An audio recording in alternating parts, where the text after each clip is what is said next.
Welcome back to Sunrise Daily. Well, yes, that's what we start our discussion with today on the program. We're joined now by Laila St, Mathew Daniel. Thank you for coming on this morning. Thank you for having me. Well, you led the similar protest before for the women, especially when it had to do with that Buniyadi matter. And so we've seen several protests ever since that one. And some even wonder that, look, is the message being lost in terms of the direction, where it's all headed?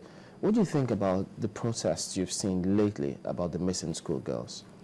Well, the protests, I'm part of it actually. I'm just on the sideline now. We were part of the initial organizing factor as soon as we heard about the abduction on the 15th. And so everything was put in gear.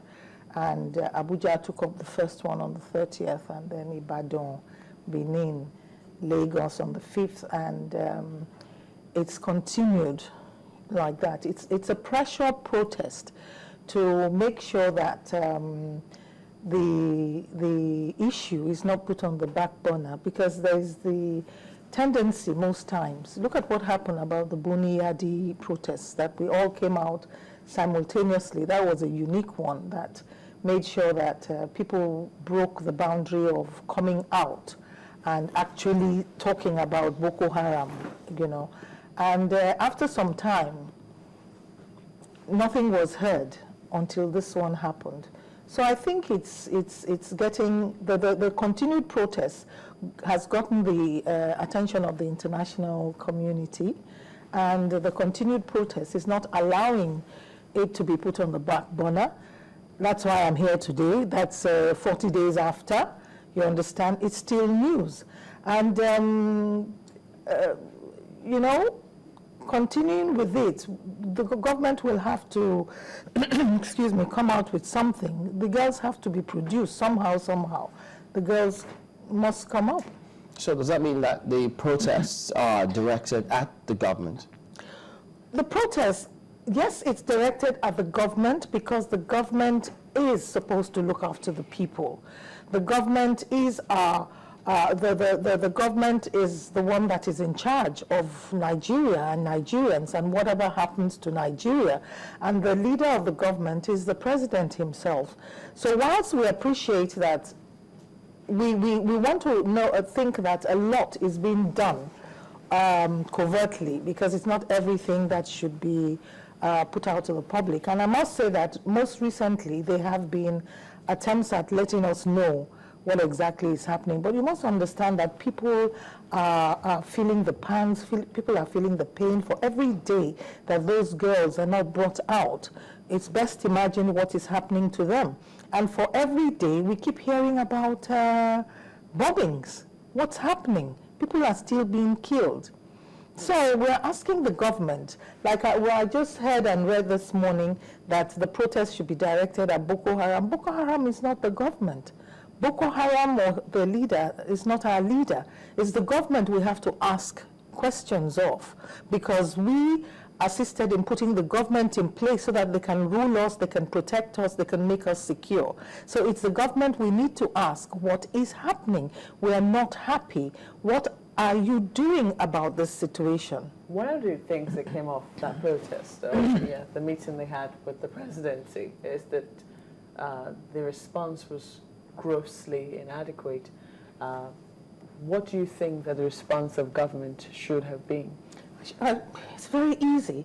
You know, even if the president could not come out, because I can understand it being stopped at a certain point, because you see, when there are group engaged like that, infiltrators could be part of it. It's not everybody that's genuine. So I can understand that. Now, bringing forth the speakers to come and speak on his behalf, it would have been so easy. A case of, we appreciate your pain, we understand your anxiety, we understand what's going on, and we're trying everything we can to make sure we give you what you want, i.e. what we want. It's our children, it's everybody's children, we understand. Please bear with us, we are trying our best. Because of this, we have reached out to the international community, and they're doing their own work. Eventually it will all be, that's all. And you'll find that, people, they might grumble a little bit, yeah, we've been waiting, but, but this stands. It's very derogatory, it's very confrontational, it's very demeaning to the Nigerian populace. How would you say that? Because, I mean, what we noticed is that the people who came out from the presidency side were all in red as a measure or as a mark of solidarity. When the government was saying something about this being directed at Boko Haram, some people will say that it would seem that the citizens are already taking the initiative. For instance, if you look at what happened with the NUT protests, we saw a lot of placards saying Boko Haram, education is a right, bring back our girls. We saw things against Boko Haram, almost in defiance of what Boko Haram stands for. Maybe because they were teachers and pupils, saying that they were against what you stand for because this is the sector we're in. But how would you also say, I think I should just rephrase my question, because it would seem that that was a message they were trying to convey, just what you said, because they were all in the same colors. So they were in the same colors, yes, but what they said was at variance with what they purported to be, because if they were in the same colors, then they will come they will come forth and meet the protesters in a reconciliatory manner. But you see, being in red, purporting to be in support, and yet what they are saying is direct your protests at Boko Haram. Don't come here. That's basically what is being said. Don't come here. After all, in Kabul, in this, in that, if there is a situation like this, they don't come at the government, they come at the militants or whoever they are. How do you know? How do you know? You're not there. So, comparing the situation here to what you perceive to be what is happening out there. We are not Kabul, we are not Afghanistan, we are not in all other areas, we are Nigerians here. And if the teachers came out with placards yesterday, yes, we have placards amongst us there that will say Boko Haram, enough is enough, but we won't go to Boko Haram. They are not our government. We can only talk about them and appeal to them to stop all this insurgency. It's the government that we need to talk to. That what are you doing? Tell us what's happening. Because remember, it's 40 days today too. I think 39 or 40 days. 39 days today. And yet, we're not hearing anything. The international community has come in, supposedly, but we're not hearing anything. Instead, we're hearing today Jos, bombings, tomorrow Kaduna.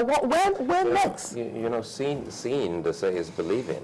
Perhaps let's go look more towards the protest and see if we've been able to get any kind of positive result out of it, because 39 days by now, one would have thought that the government and the authorities should have been able to at least get to some point where we would say we're almost closing in on this particular case. Do you think these protests, especially the ones happening in Nigeria, is getting to anyone in authority? Well, I would assume it is, but I believe personally that it's time to re-strategize, you understand, because it has one of the things that the protest was supposed to achieve was to get international attention as to the seriousness of the situation that not only concerns us in Nigeria, but the whole West and Central Sub-Saharan sector and other places, because you see, remember, we're talking about potential sex slavery, trafficking, and this is something that is worldwide. That's why the UN now is interested in it, because when Joseph Kony of Uganda got away with abduction of the girls, I know the Reverend Sister went after them the very next day.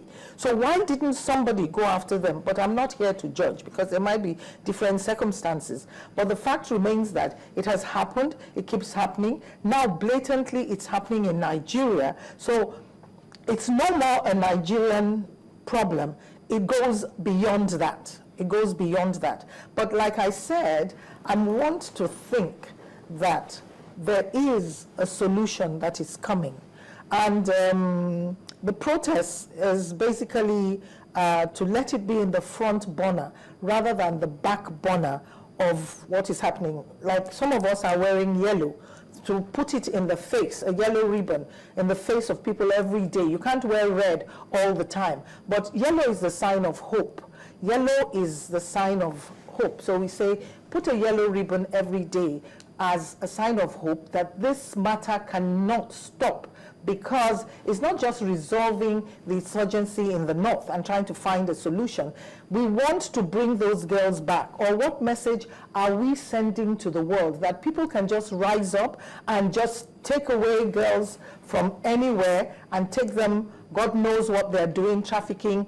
In Somalia, some time back, CNN brought out a report of a similar situation. And one of the girls, excuse me, that was taken at the age of 9, only managed to now try to trace her people back at 40.